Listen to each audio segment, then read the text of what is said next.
Hi there, welcome back to Babe's Parenting Spot. I want to thank all of you for your views, for your likes, and for appreciating the content that I put forth. This is a conversation today that should be happening among adults, and we can start by not picking only the things that make us comfortable in this video, but the general content, because it's just my thoughts and you're allowed to share yours. You're encouraged to do so in the content. So this is a very tricky and sensitive topic, and the only way we can get this conversation going is for adults to be open-minded and be receptive of new information and new ways of doing things, especially when it concerns parenting. And even though it is not a comfortable discussion, we need to talk about it. How you decide to parent your child is normally depends on your culture, your how you were raised as a child, also your level of stress most of the time, and many other things.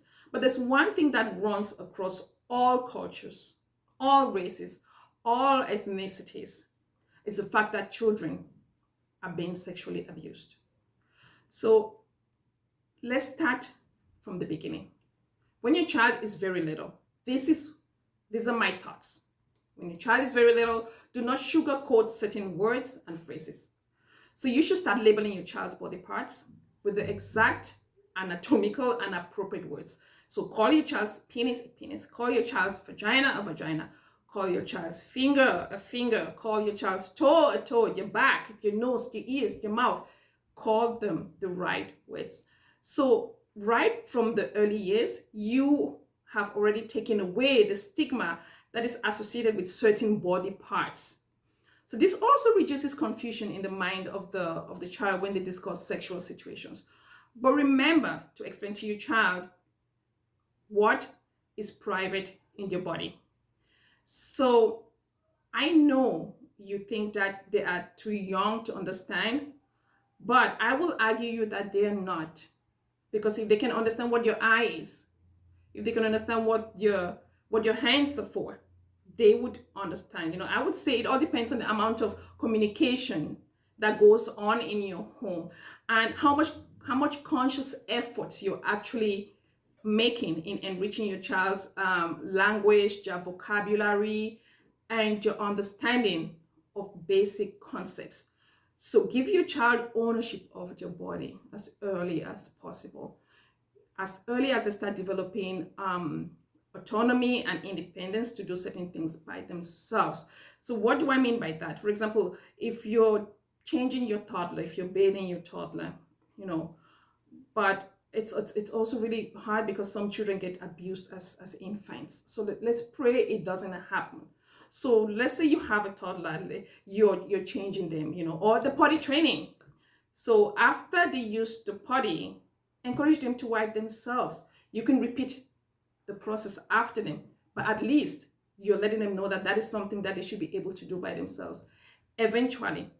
So even when bathing your child, they're capable of understanding certain conversations about you respecting their bodies and that you're just doing it for them because they're unable to do it for themselves yet. So even though I would encourage you to show them how to do all of those things slowly but surely, they will get it as they're growing. Because guess what? It's at that same age that they're learning how to brush your teeth. It's at that same age that they're learning how to put on their shoes by themselves. It's at that same age that they're learning how to feed themselves. So you're actually empowering them to be able to do this as they grow, So at the same time, do your very best not to get dressed and undressed in front of your child, because you have to try as much as possible to reciprocate this respect that you're preaching. So I know it's not easy in certain homes where the washrooms are shared, the bedroom is shared, but you can always broadcast it. You can always say out loud that I want to go to the washroom. Does anybody need to go in before I go take a bath?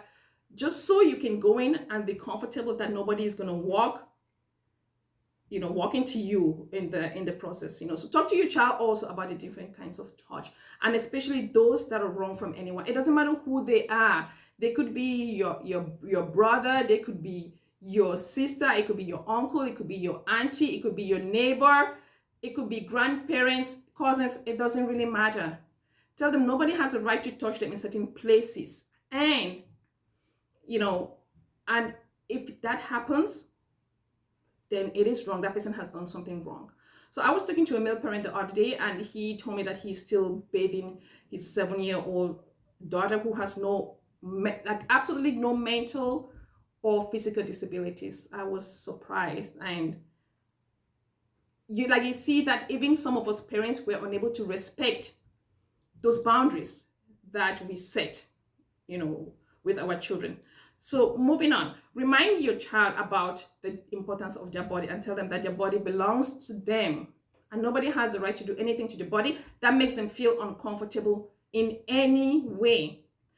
Then you have to tell them that they would never get in trouble for coming to you. They would never get in trouble for telling you. You would never get angry at them for coming to tell you. Children need to actually hear these reassurances from us. But your child will believe you. Your child will come to you. Your child will trust you, depending on whether or not you're a parent who gets mad easily, a parent who's impulsive, a parent who's laid back, or you're a parent who accepts mistakes as a part of learning and growth. However, I have a huge gray area in this, and it all depends on the dynamics that you have in your family. If you are a miserable parent who walks around angry, never a smile on your face, then you're reducing the chances of your child coming to talk to you about something really important. If you are a parent who belittles your child, who talks down on them, then it might be difficult for your child to tell you anything like that, if it ever happens. If you are not emotionally supportive, if you're not that kind of a parent who's affectionate, who shows that they really care about, your child's feelings, then it will be hard for your child to trust you with anything that is so sensitive that has to do with their own feelings.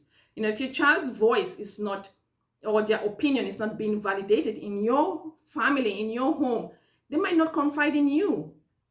And if you are always picking on your child's shortcomings, always looking at your faults, you're not seeing the beauty in them, you're not seeing the effort in the things that they do, then you're making it really hard for them to come to you, because they will be thinking that, what's the point? It's hard to impress my mom or my dad anyways, so why should I even tell them anything like this?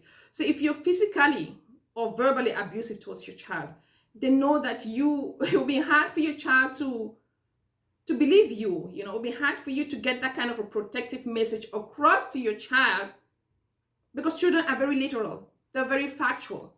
So if they do not feel safe around you, if they do not believe that you can protect them from anyone else, you, the very person that they should trust the most and feel most safe around, if you are the person who's hurting them first, that's mixed messages for them.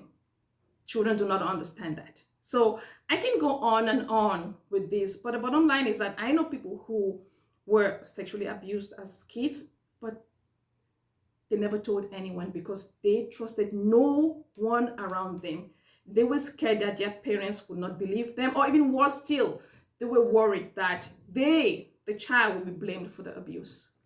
So we can talk a little bit further, and we can elaborate a little bit more in another video. But for now, what I think we should remember is that having a loving, having an affectionate, respectful, and empathetic relationship with your child is fundamental in your child coming to you when they need your help with something as sensitive as this. So it's time we rethink our parenting and the kind of environment that we're creating for our children. So a few things to keep in mind. Never blame a child if someone does something to them that violates your body and your privacy, because the perpetrator is always at fault.